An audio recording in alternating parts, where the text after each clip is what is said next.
na siya.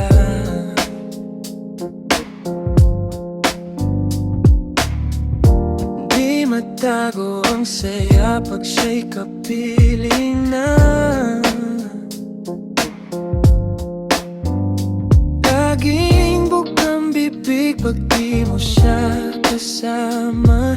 Lagi mong hiling na siya na sana ang tadhana. Di ko masabi na mahal kita dahil